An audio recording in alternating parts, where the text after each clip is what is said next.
So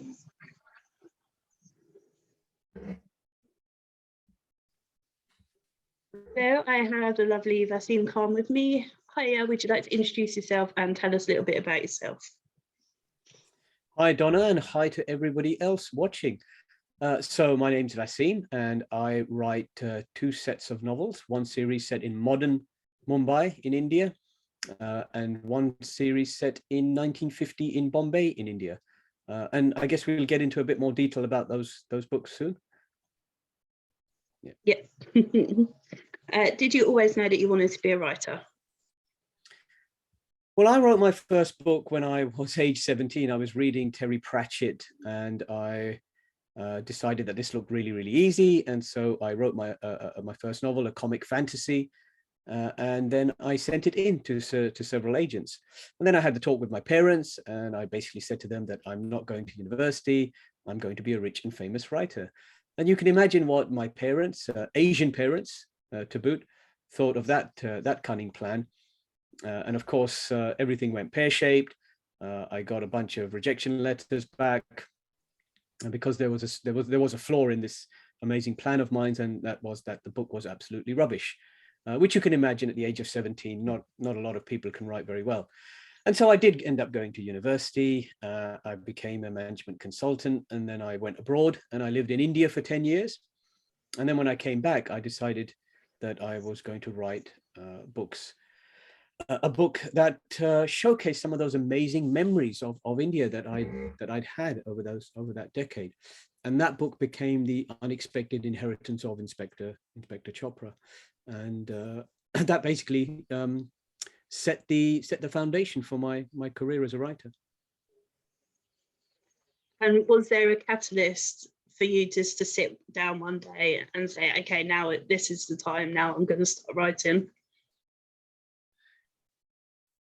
Well, while I was abroad, Donna, I wrote 6 more novels over 2 decades, actually.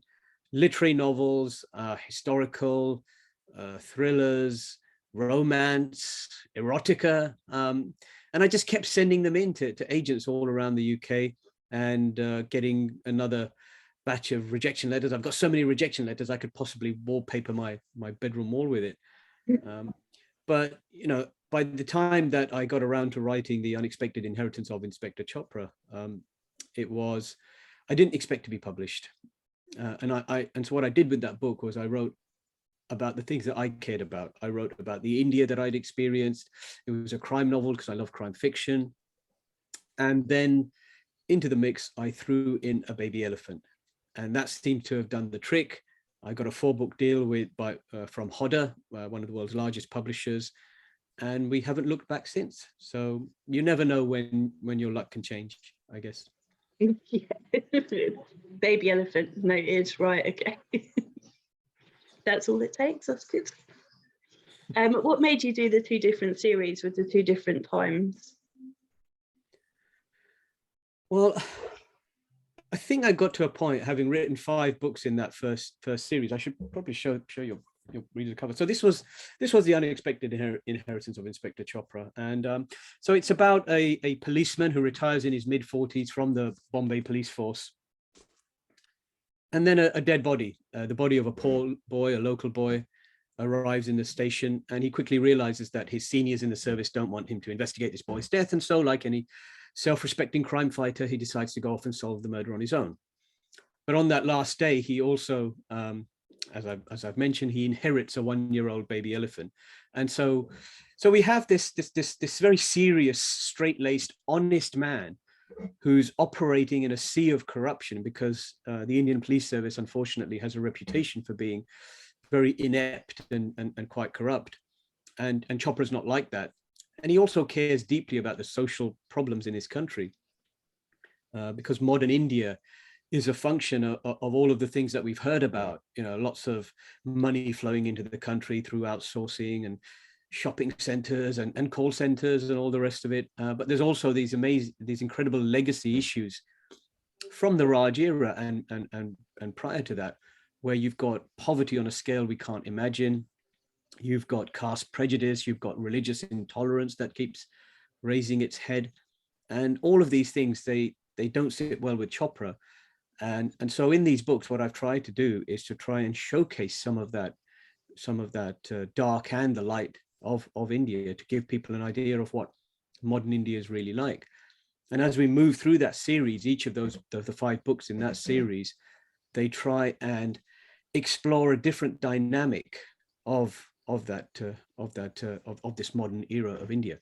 But then I got to thinking, well, how did this modern India take shape? And the answer to that is the roots of this modern India are really were really created when India became independent from the British Raj.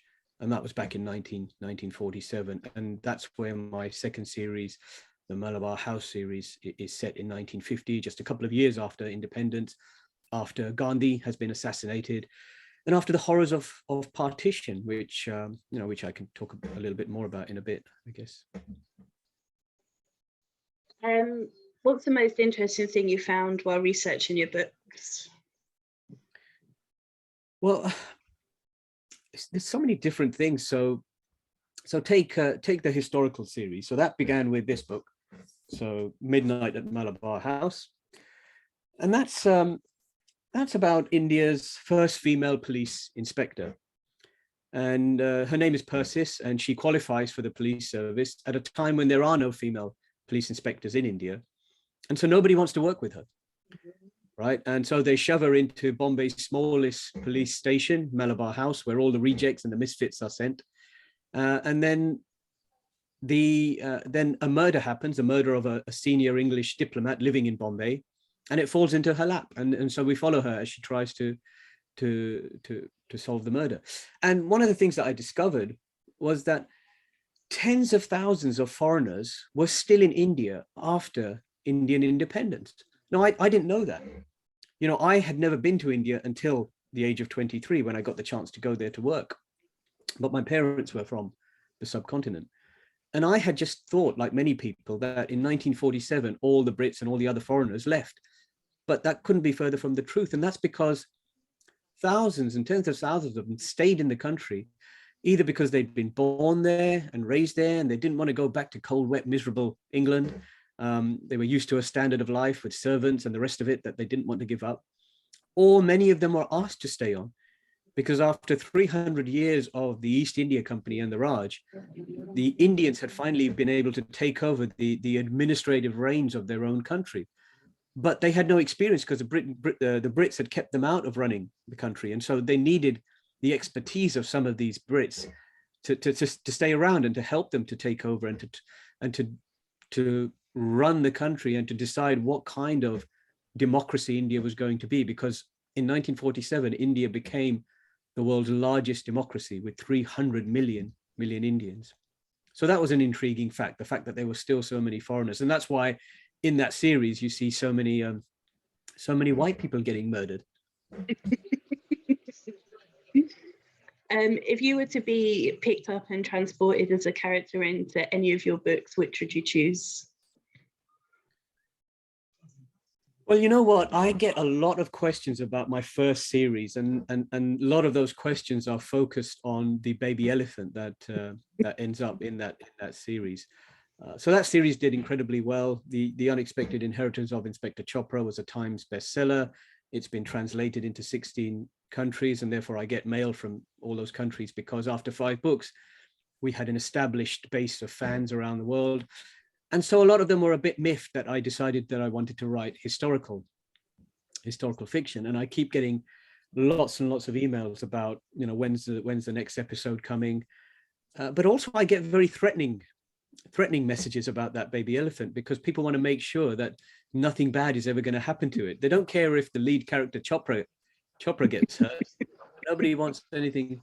So I should be clear, you know, the elephant doesn't talk, it doesn't fly, it doesn't sing, it doesn't solve the mysteries. It's a metaphor, it's a symbol for India. And what it does is it allows me to do 2 things. The elephant, whose name is Ganesha, it allows me to humanize Chopra, because he's a very serious and rigid man, and he doesn't really want to look after this baby elephant to begin with. But then as time goes by, we see a different side to him. We see him open up to the fact that this orphan elephant is in his care and he has to do something about it. And he lives on the 15th floor of a tower block with his wife. and they've never had kids. And so the elephant becomes a kind of surrogate. But what do you do when you live on the 15th floor of a tower block and someone gives you a baby elephant? Well, you'll all have to read the book to find out.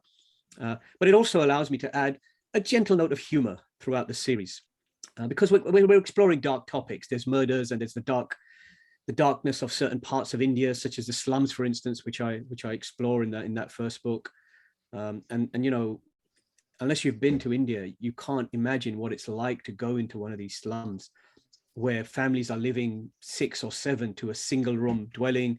There's almost no sanitation. There's very little transport infrastructure, but people are getting on with life. They're doing the things that other people do. They're trying to eke out a living. They love Bollywood films. They love, the only difference is that they don't pay for them. They just steal the cable line off the neighbors. So yeah, so that's the kind of thing that I think at least readers have written to me about that particular character. So if I had to be any of my characters, it would probably be that baby elephant. And if you were able to take out one of your characters for a meal, who would you choose and what would you ask them? Well, it would definitely be Persis. So Persis is the India's first female police inspector, who's in my Malabar House series. And I'd ask her, why are you so bloody ruthless? Because one of the things that I've written her as in that series is someone who is quite blind to her own ambition. She's so determined to succeed and to prove everyone wrong in this environment, which is very paternalistic, sometimes misogynistic environment, the police service in India in 1950, that sometimes she just runs over people in her desire to get to resolve the various murders and things that come her way. And I did that deliberately because what I didn't want was to create a female character who panders to the norm in India, where women are supposed to be somewhat demure, somewhat unwilling to get in the face of men who antagonize them for fear of the fact that it's a very patriarchal country, whereas Persis is the exact opposite, and she doesn't even realize she's doing it at times. Now, she works very closely with an Englishman named Archie Blackfinch. So he's a metropolitan police forensic scientist who's been invited to Bombay to help set up a forensic science lab. And so he's taken aback a little bit by the way that she is. But over time, we see them working together. And gradually we get this kind of will they or won't they vibe coming to us. So, we were talking earlier about romance and all the rest of it. Although this isn't a traditional romance, I always feel that relationships are incredibly important to crime novels, because part of the fascination of reading a crime novel is to see how characters develop. And Persis starts off as this single woman who's just so determined in her career, and then working with Archie, who is the enemy. He's an Englishman, right? And India have just come out from the Raj.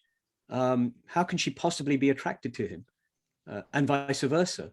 And then as time goes by, I won't tell you exactly what happens, because I'm hoping that readers will go on the journey and discover that as the various books in the series take place. But it's an intriguing dynamic. Which of your characters gives you most trouble? Which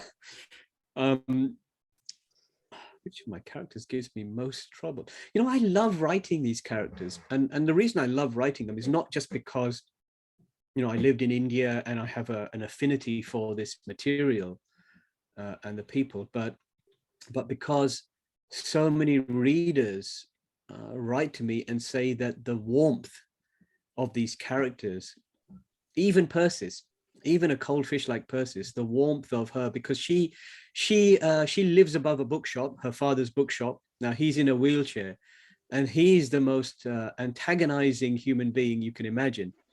She lost her mother early, he's raised her, and the pair of them are always going at it. But we sense the love that they share, and that warmth that helps to take off some of the hard edges of someone like a Persis. So I guess it would be that character, and his name is Sam Wadia. He's irascible. He gives short shrift to his customers. He couldn't care less if they bought a book in his bookshop, as long as they behave themselves and don't bother him. Anyone who comes across him, if they antagonize him, he lets them have it with both barrels. And so I suppose I love writing him, but it's also a challenge to make sure that he doesn't come across as so overbearing that we dislike him. So far, that hasn't happened. Most people, he's one of the favorite characters in the Malabar House series for people. So. Sounds a bit like me at work, actually. It was like, just go away and leave me alone. Not ideal. Do you hide any secret jokes, messages, or Easter eggs in your books? Yeah, I'm always doing that. Well, the first series, the Chopra series, so a lot of people know by now, I guess, because I've been around the industry for so long, that I'm a huge fan of cricket. And I play it all summer long very badly. I usually injure myself quite early. I mean, I've attended book festivals. I went to the Newcastle Noir Book Fest, Crime Book Fest, on crutches from London. I've been to Crime Fest on crutches. So, once I make a commitment to do something, I do it. But, if you're asking me in the summer, the chances are I might also have to turn up on crutches. So in that first series, the Baby Ganesh Agency series, as it's called, with Inspector Chopra and Ganesh the elephant, in each one of those books, I have inserted the name of my favorite Indian cricketer. And his name is Sachin Tendulkar. He's retired now. And it was just a bit of an Easter egg for other lovers of cricket. I mean, he's not in the books. It's just a single sentence here and there, just as an aside. Awesome. See, I don't like cricket that much, but I do know who he is. You're a bad person, Donna. You're a bad person, Donna. Pretty much every other sport except for football after yesterday, but we'll brush over that. Did you see what the final score was? No, after you told me it was 6-0, I decided not to. It ended up as 7. Oh well, lucky number 7 for some. Yeah, not for Luton Town. It was pretty horrendous, actually, but never mind. Yeah, bless them. I mean, we're just on the verge of playoffs, and after that, that's completely destroyed us. But we'd be ruined in the Premier League. We've got no chance. So I'd rather we didn't, to be quite honest. Well, as a lifelong sports fan, this is my, cricket, football, anything where grown men and women are wandering around doing things, kicking balls and hitting balls and things. I mean, look, it's ridiculous. That's the way I look at it. It's completely ridiculous. And when I go onto a cricket field and I take it seriously and I start arguing with the umpire when I'm given out, and then afterwards, my wife says to me, you're ridiculous, don't you? You're utterly ridiculous. You're a grown man and you're arguing about hitting a ball with a piece of wood and you're taking it seriously. You're ridiculous. So there you go. That's what my wife thinks of sport. There is nothing quite like the brutal honesty of partners, is there? Especially non-term partners. Just not when they don't share your passion. No.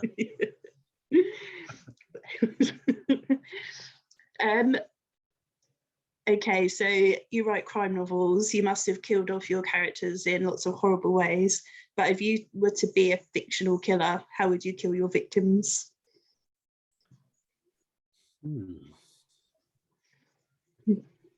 Well, there's 2 answers here. So look, if I want to commit the perfect murder, and this is for all of you lovely viewers, if you're fed up with your spouses, and I can imagine that many of you are after lockdown and the incredibly annoying habits that you discovered from your partners, this is how you go about doing it. You buy yourself an unregistered boat, you drive out into non-territorial waters, and then you murder your partner and you throw him overboard. Now, even if you're caught, you're going to get away with it because no one will be able to work out in which jurisdiction they can actually try you for this murder. There you go. But in terms of a really intriguing way of murder, so So this book, Bad Day at the Vulture Club. So this is the fourth book in that Chopra series. And in this book, what happens is a man from the Parsi community of India is murdered. Now, the Parsis are a very small but influential community in India. They're not Hindus, they're not Muslims, they're not Christians. They are Zoroastrians. And what they do is when you die, they leave your body out in stone towers, which are in a wooded forest in the middle of Bombay. And they put your body on the stone tower for vultures to eat. And that's how they dispose of your body. And in that particular book, we see a Parsi, a very wealthy Parsi, he's murdered and his body is dumped in one of these stone towers. And then Chopra is called in and has to work out, who committed this murder and whether the man was alive when the vultures began eating him or not, et cetera, et cetera. And this was amazing to me when I first discovered that these Parsis existed, because I made a Parsi friend when I was living in Bombay. And the incredible thing is that when those towers of silence were first built a few hundred years ago, Bombay was very open. It wasn't congested. But since then, it's become unbelievably congested. There are now 20 odd million people living in Bombay. And that means that all these enormous high-rise towers are built around the outside of the towers of silence. And the problem with that is that the vultures, like some of your customers, I guess, they come in and they like a bit of a takeaway. So they'll chomp on the body for a bit, and then they'll pick up a bit and they'll start flying off. And sometimes they'll drop those bits and pieces. And you can imagine that these people who are having lunch or breakfast on their balconies on these high-rise towers, and suddenly a bit of desiccated finger lands in their cereal. You can imagine what they think of it. So there's a big fight going on in Bombay at the moment with local residents trying to get these towers of silence, as they're called, moved outside of Bombay. And the Parsis rightfully saying, well, no, I'm sorry, this is sacred ground for us. It's been here for hundreds of years. We're not moving. So, I thought it would make a wonderful backdrop for a crime novel. Oh, just mental images.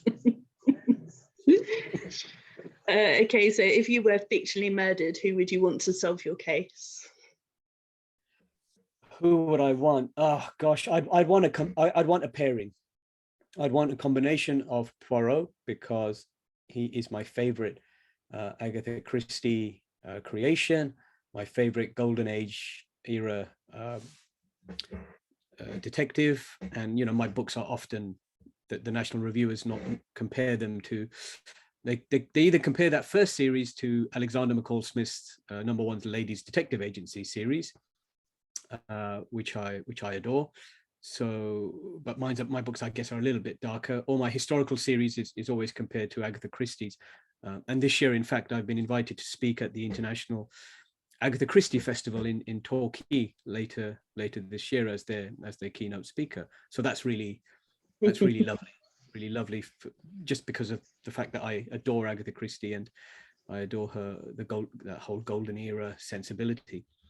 So I'd want Poirot, and I'd want him partnered with Precious Ramotswe, who is the protagonist from the #1 Ladies Detective Agency. She's a traditionally built, as I think she's described, lady from Africa, who has got a wonderful way about her in the way that she solves mysteries, with a lot of wisdom and feel for human nature. And I think that's very important on any kind of crime investigation. When you first started writing, what was the one thing that you most look forward to happening, and has it happened yet? Well, Donna, I guess I've been incredibly lucky in the end. It did take me two decades to get published, and I did sort of mentally almost give up. But I didn't physically give up. I kept writing, and then I would just send it out, but with no more hope of actually getting anywhere. So that was the first and biggest hurdle of my life, to fulfill my childhood dream of getting published. To then be published by a massive publisher like Hodder, Hachette. And then my debut, they invited me onto the BBC Breakfast Sofa to launch it. and I'm not a nervous person, but 6 or 7 million people who watched that show, and I was on with Charlie State and Sally Nugent to launch that. I mean, it gave me the best launch possible for my career, and ever since then it's been great. And I've won awards along the way. The Midnight at Malabar House won the CWA Historical Dagger, the Crime Writers Association Historical Dagger, which is the biggest award in the world for historical crime fiction. So, and I've got national reviews and international translation. So all of those boxes have been ticked. But the truth, Donna, is this: because I spent so long trying to get published, it gives you a sense of humility. You realize that a lot of it is down to luck, and a lot of it is something you can't plan for, no matter how much you want it to happen. And therefore, the only thing that really matters out of all of these so-called achievements is that readers enjoy your work, or some readers enjoy your work. And so for me, the single biggest enjoyment that I take from writing now is the ability to go out and do events, whether they're physical events or online events like this, and to be able to communicate with readers and ask them, what is it you like about the books? What is it you hate about the books? What is it you hate about me? I don't get offended. I've got thick skin. And reading is so subjective. I don't expect everyone to like every word that I've written. That would be ridiculous. I just appreciate the fact that there are readers out there who are allowing people like me to live out our dreams by writing these books and by buying enough of them so that my publisher will continue to publish me. So please, if you like anything you've heard today, do buy one of my books. So talking about readers, do you get a lot of feedback from your readers, and what's the weirdest or funniest feedback you've ever had? Well, you know what? I think that readers are far more intelligent than the publishing industry sometimes takes them for. And the reason I say this is because the publishing industry, I'm not having a go at it, but they often put readers in a box and say, look, all of these readers, they love this kind of book and they'll never like anything else. And therefore we will only market this kind of book to them. Whereas the truth is that I, for my whole life, have been a reader first and foremost before I was an author. And I know that I read lots of different kinds of books. I have my favorite genres, obviously. I love crime fiction, I love literary fiction, but I also love sci-fi. And I'll go out and I'll spend money on a sci-fi book that intrigues me. I love comic fiction, and I will go out and I love Jeeves and P.G. Wodehouse when I was younger, and I bought like 20 of them. So I think it's wrong to try and peg readers. And so I love the fact that there are readers out there who are allowed to make their own choices if we present them with books. Now, I mean, I don't like to bang on about diversity in the publishing industry because that's not my nature. But we have seen, all of us are aware of the fact that the industry has been not very diverse for many, many decades and is now making the effort. And there's lots of great people, including people like you, who are finally giving a platform to different types of writer and different types of story, different types of voice. And I think no one has a right to be published, no matter what your background or your color or your race or your whatever. But if everyone's given the same platform to showcase what they've got, then readers are smart enough to make up their own minds about whether or not that's intriguing to them, and then they can make the decision. And if enough readers get behind a particular author or a particular type of book, then the industry sits up and takes notice and says, oh, we were wrong all these years. We didn't need to exclude these people. Readers have decided they like this stuff anyway. So yeah, if we can make money at it, why shouldn't we publish more of this? And in terms of the kind of things that readers write to me about that really make me laugh, I think when you do historical fiction, like my current series, you are inevitably going to, because you do so much research and you try and put it into the book, you're inevitably going to make certain mistakes. And my favorite one is of a chap who wrote to me and said, dear Mr. Khan, I love your Midnight at Malabar House novel. However, on page 67, line number 4, you have mentioned that Persis is riding around in a Jeep with windows, a police Jeep with windows. However, I regret to inform you that in 1950, that Jeep did not have windows. And he was perfectly right. And I checked it out. He was right, and I wrote back to him and said, "Thank you so much. And in future, she will not be. There will be no windows on Percis's Jeep." Did you see the panel with Mark Billingham and Chris Brookmeyer at Bloody Scotland, where they read out all their funny reviews and stuff? It was very funny, but some of the stuff that they get sent was unbelievable. Yeah, I mean, they're both very good friends of mine, and I'm doing panels with both of them this year at various events. In fact, Mark is on the committee at Harrogate with me. He's a very funny man, isn't he? Right from his Maid Marian days to now as a top novelist. Yeah. Look, authors, most authors will tell you the same thing. When you start out and your first book is published, reviews can be a bit hurtful and damaging if they're very negative. But over time, you begin to learn that that's okay. It's okay for people to not like your stuff. And if enough people are liking it, then it doesn't really matter in the long run. In fact, sometimes it can be helpful. They can point out things that you might want to consider. So I never take negative reviews personally. It's just not in my nature in the first place, but I don't think it's productive. If you're able to spend a day with any author, dead or alive, who would you choose? Wow. How does one choose from all of these incredible writers across history? Wow. Well, I'm a huge fan of I mean, most of the authors that I really love currently, I've already spent time with them, like Michael Connolly, who writes the the Harry Bosch series set in LA. We shared a publicist in the UK, and when he came over, we had a lovely chat. Oh, I don't know.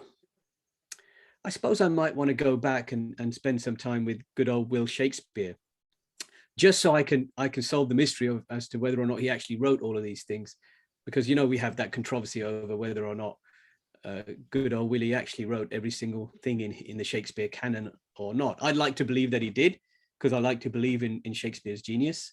And he's incredibly popular in India and remains on the syllabus in India. So that's another reason for liking good old Shakespeare. Interesting. And if you're able to travel to any period of time, either forwards or backwards, where would you go? Oh, undoubtedly ancient Egypt. And that's because about 2 decades ago, when I was trying to write a literary novel, I wrote a 200,000 word literary novel set in Egypt, following 3 generations of an Egyptian family. I mean, it was unreadable. My agent refuses to read it. He says, look, 200,000 words, I'm not reading that. And it's not crime fiction. So, you'll just confuse everybody if you try and publish that. But my dream is that one day I will get that book. Once I've trimmed it down a bit, I will get that book published. What is it particularly about ancient Egypt that interests you?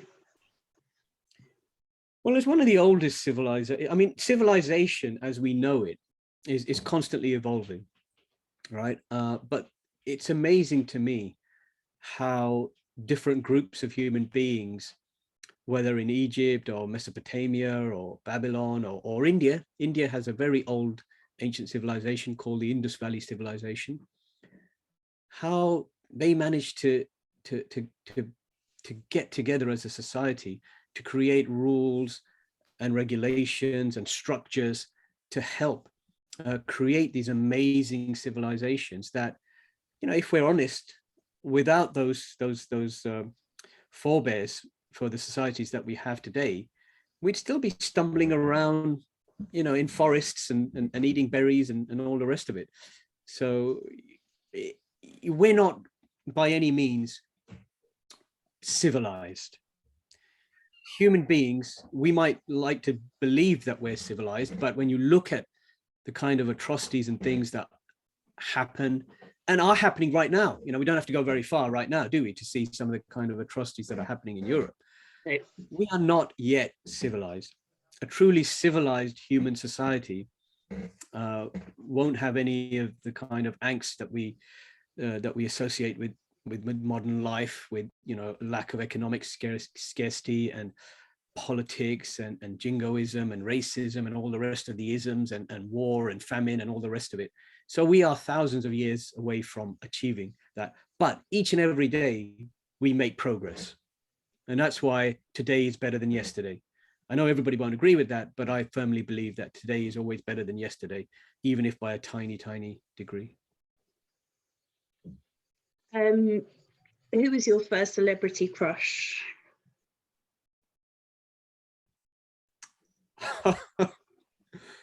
Oh gosh, who would be that?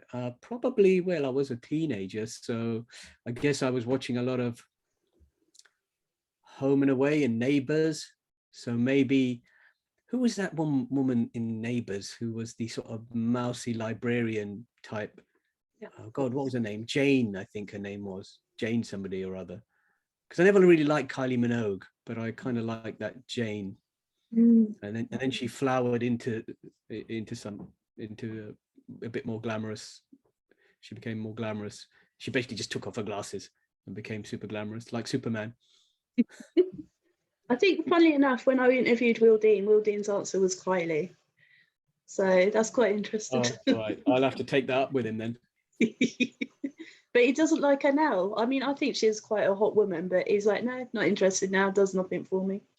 Why does it? All right. Oh, really? I mean, that's a shame. I've gone the other direction, and I've got enormous admiration for the fact that she's created this incredible career. Because most people, they leave a soap and they just die, don't they? They think they're going to be famous in Hollywood, and then they never achieve anything.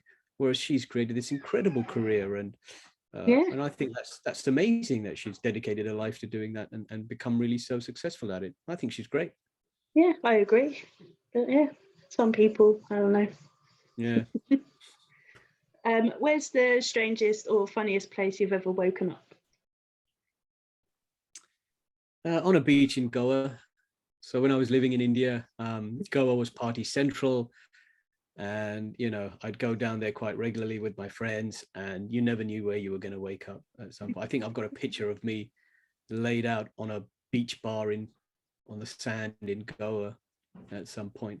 Now, I like to suggest to anybody that anybody who sees that I was thinking deeply. I was contemplating the universe, because a lot of people go to Goa to contemplate the universe. If I was to ask your darling wife and those closest to you what your most annoying habits are, what would they say? My missus is a very fun, laid back human being, which means that she's never on time for anything ever. And this is over more than how long have we known each other? 25 years. She's never once been on time for anything, which drives me mental, because I am an absolute stickler for timeliness and all the rest of it. And I get hugely annoyed by it. And I still do, but there's no cure. There's no cure for her being late for things, and there's no cure for her thinking that I am too much of that I am basically anally retentive about these things. She keeps telling me, just chill out. What is the point? Why are you fussing over 10-15 minutes? And I said, if you don't understand that after 25 years of being with me, then there's nothing I can say that can make you understand why those 10 minutes are important. So what's coming next for you? Well, things have gone really, really well with the Malabar House series. As I said, it won the CWA Dagger, so it's had a lot of stuff internationally. Got a huge number of events going on over the next year. And the third book in that series, so the second book in that series I should probably mention, what's it called? The Dying Day? Where is it?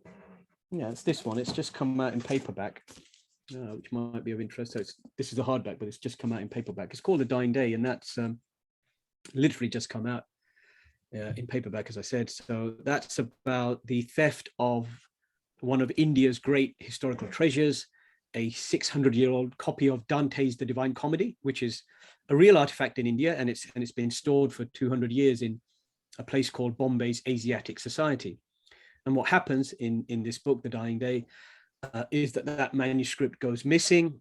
Persis is called in to investigate, and she discovers a series of coded riddles written in verse that she has to decipher to try and figure out what's happened to this manuscript. And as she does so, a number of bodies turn up, and so she realizes that there's somebody out there killing people to try and get to this manuscript. So it's been called by Mike Craven, who won the CWA Gold Dagger, as the Da Vinci Code meets post-partition India, which I thought was a nice way of putting it, because it's got a similar kind of riddles to be solved and esoteric facts that come to light in the pursuit of this manuscript. So doing a lot of marketing for that this year, a lot of events to promote that. And then the third book comes out in August. It's called The Lost Man of Bombay, but it's a bit early to talk about that yet, I guess. Yeah, that'll soon be here. Well, you may be relieved to know I don't have any more questions for you. And if you think there's anything that I haven't asked you that you want to tell us. No, just to say a great big thank you to you and to your viewers. I think you said that we should do some sort of giveaway, right?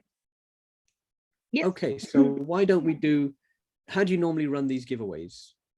Just usually leave them open. Either you can ask a question based on the interview, or you can just have people comment. It's up to you. Okay, so why don't we do this?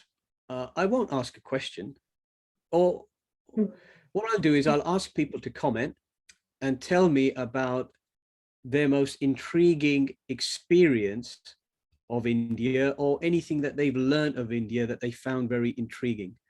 And the most interesting one out of that, I will send a couple of these novels, one from each series.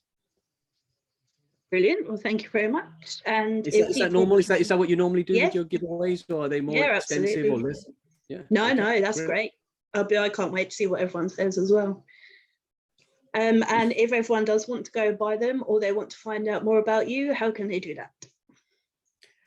Well, yeah, they're available everywhere. The Waterstones, all the bookshops, indie bookshops. I mean, I'm a huge supporter of indie bookshops. So if you can get it from your indie bookshop and you want to do that, that will be wonderful. Amazon, obviously, but as I said, indie bookshops probably need your love a little bit more than Amazon. But I'm certainly not going to knock Amazon. And if you want to find out more about me, vaseemkhan.com. That's my website. You'll also find a whole series of articles about India, free articles to download, which I do because I do so much research, historical research, that I decided to write 50 articles about India. And every few weeks I'll release one of them. And there's some really fascinating things that I discovered, which I enjoyed putting into those articles. And they're all on my website. So yeah, vaseemkhan.com. Awesome. Well, thank you very much. Thank you, Donna, and thank you, everyone.